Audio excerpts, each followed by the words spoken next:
Za nami pierwsza edycja Festiwalu Dziedzictwa KOP Gdzie Stoisz, czyli 3-dniowego wydarzenia zorganizowanego przez Stowarzyszenie Turuda. Cudownego wydarzenia.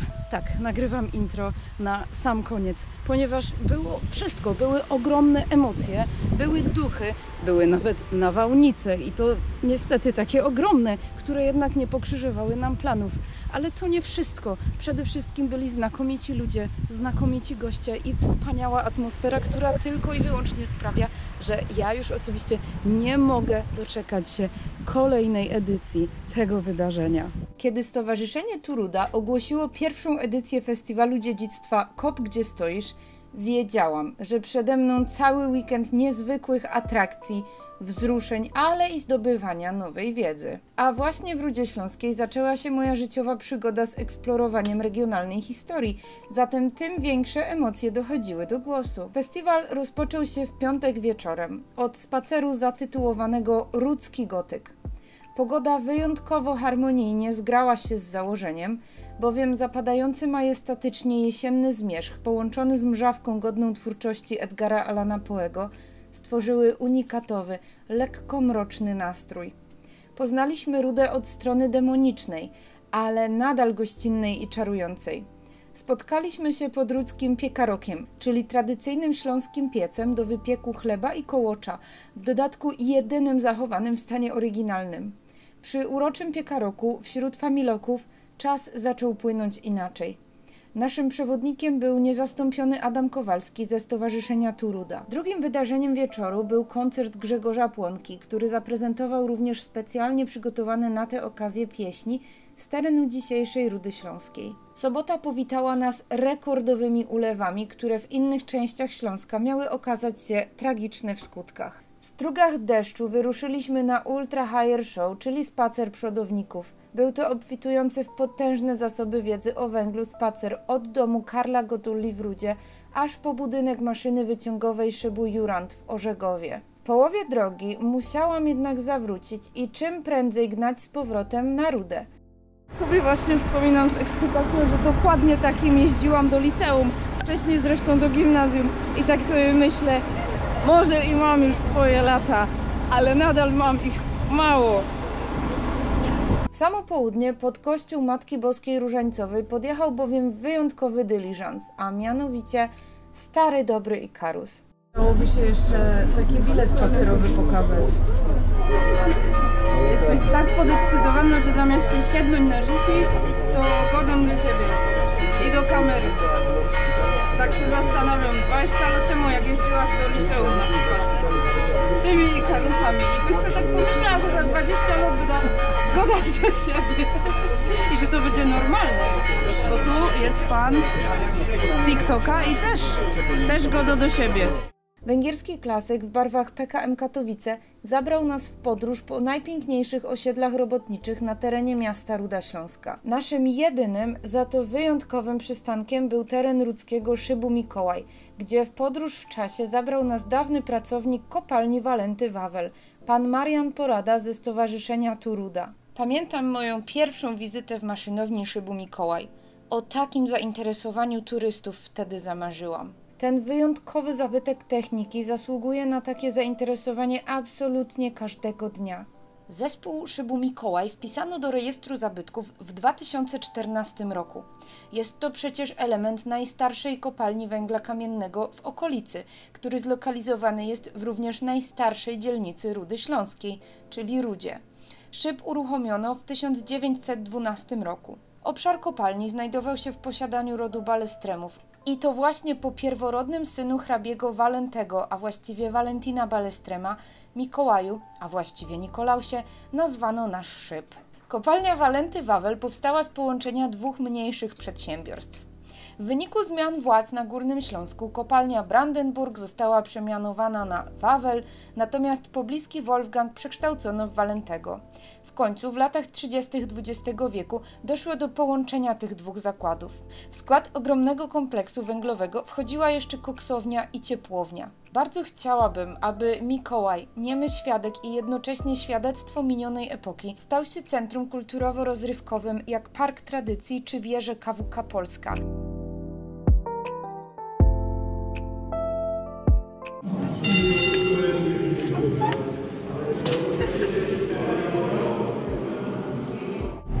Teraz już skończyliśmy nasze odwiedziny na Szybie Mikołaj i cisnemy dalej. O, wiesz co mi się skojarzyło? I karusem se jada na szybach, i karusem se wracam z roboty. Na głowie mam gogle Carrera, wicherko mam spięte galoty, który jest cały spięty. Majestatycznie sunący po mieście Ikarus przypomniał mi dawne lata, ale i uświadomił, ile czasu już minęło. Naszymi przewodnikami na pokładzie byli Jacek Graliński ze Stowarzyszenia Turuda oraz Andrzej Godoy z Muzeum Miejskiego imienia Maksymiliana Chroboka w Rudzie Śląskiej. Nasze miasto jest całkiem spore. Obecnie w Rudzie Śląskiej wyróżniamy 11 dzielnic: Orzegów, Godule, Rudę, czyli serce festiwalu, Hebzie, Nowy Bytom, czyli serce administracyjne miasta, poprawnie zwane Fryną, Bielszowice, Bykowinę, Wirek, Halembę, Kochłowice i Czarny Las. Swoją obecnością zaszczycił nas także pan prezydent miasta Ruda Śląska, Michał Pierończyk.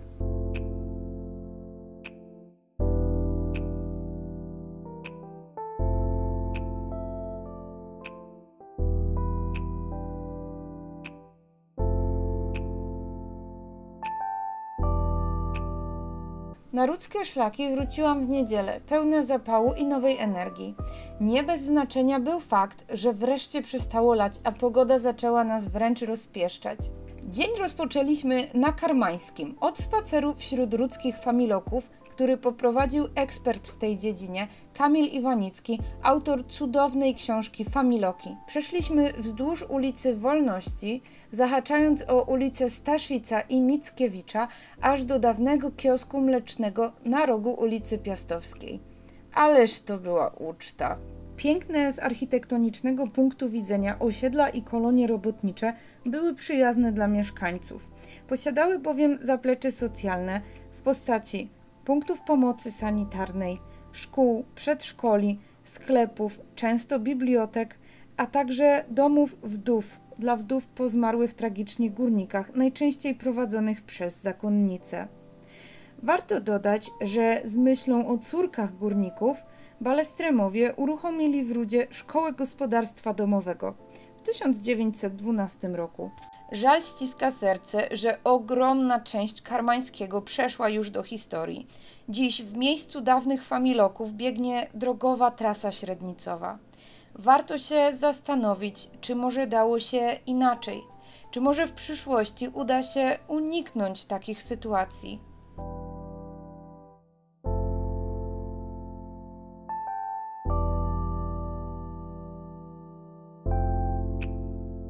Z placu Żwirki i Figury do parku imienia Augustyna Kozioła nie jest daleko, więc bez pośpiechu dotarłam na kolejne wydarzenie. Tym razem uczestnicy statystycznie mieli po 3 nogi, bowiem w spacerze towarzyszyły nam pieski.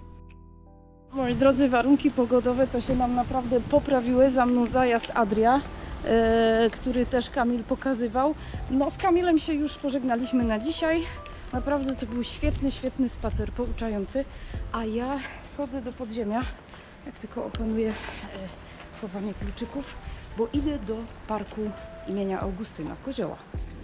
Uwielbiam tutaj tą scenerię totalnie, a idę do parku Kozioła, bo razem z Zuzą Czyż i Kamilem Nowakiem z programu Mikrokosmosy na TVP3 będziemy wyprowadzać pieski i promować adopcję z TOZ Fauna w Rudzie Śląskiej. Nawet gdybym dokładnie nie wiedziała, gdzie mam iść, to mogłabym kierować się słuchem, bo psiaczki już słychać. Także zmierzamy, moi drodzy, a to nie koniec jeszcze atrakcji na dzień dzisiejszy. Tropienie rudzkiej historii wspomagali pupile uczestników spaceru, ale także czekające na najlepszy dom na świecie psiaki z pobliskiego schroniska Fauna. Nadzór dydaktyczny nad przebiegiem spaceru sprawowali Zuzka i Kamil ze Śląska, czyli Zuzanna Czyż i Kamil Nowak, prowadzący emitowany na TVP3 program Mikrokosmosy. W towarzystwie czworonożnych przyjaciół zwiedziliśmy absolutnie każdy zakątek na trasie spaceru. Spacer poprowadzony przez Zuzkę i Kamila pokazał, że pieska też można zabierać w ciekawe miejsca, a nawet należy. Proszę, pomyślcie o czworonożnym towarzyszu dnia codziennego. Statystyki są bezlitosne. W Polsce około 8% psów i kotów boryka się z bezwzględną i śmiertelnie niebezpieczną bezdomnością. Przyjmując, że mamy w kraju szacunkowo około 12,3 miliona tych zwierząt, to liczba bezdomniaków to, niestety matematyka jest bezlitosna, zatrważające 950 000. Powiem tylko 2 słowa: adoptujmy, sterylizujmy.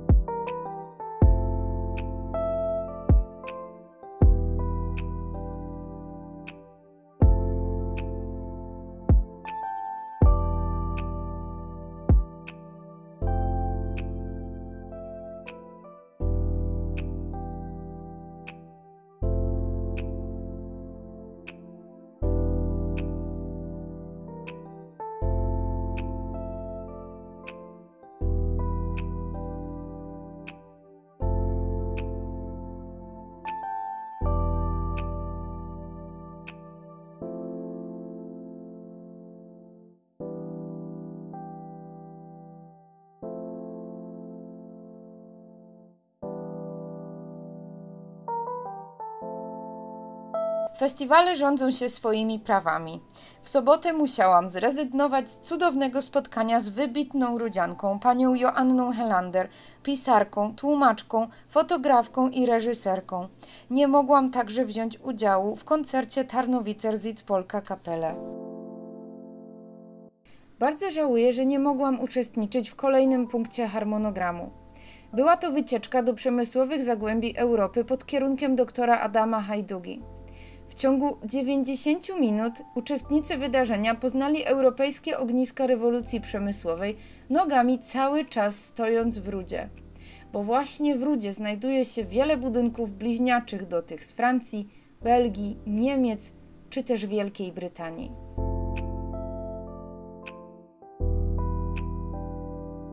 Po tym pięknym, ale i bardzo wzruszającym spacerze, ja robię sobie przerwę obiadową, ale to nie znaczy, że zatrzymują się wydarzenia, bo one nadal trwają. Idę ulicą Starowiejską w Rudzie, czyli jedyną, która przez cały okres swojego istnienia nie zmieniła nigdy nazwy. Wracam na godzinę 16 po 3 Franciszek, gdzie będziemy rozpracowywać terenowe archiwum X.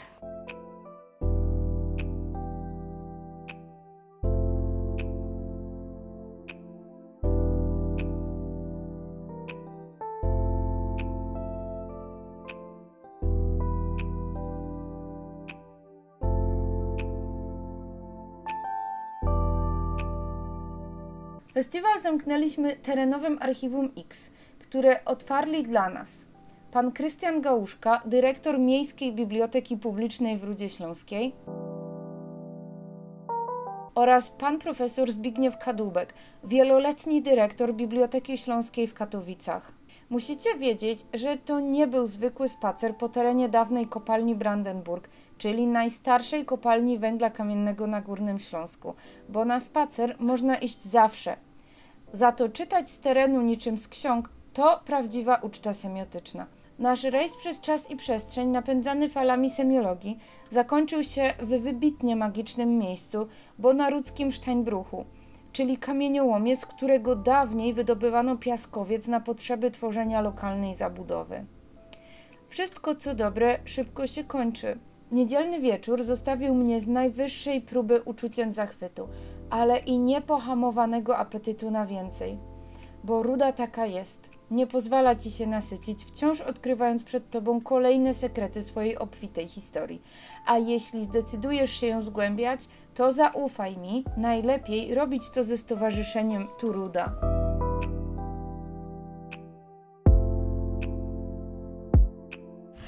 Słuchajcie, to było ogromnie potrzebne wydarzenie. Mówię to jako Ślązaczka, jako mieszkanka Rudy Śląskiej i cóż, outro nagrywam będąc już w Orzegowie u siebie, a za mną blog ostatni na Goduli, ale ja już jestem w Orzegowie.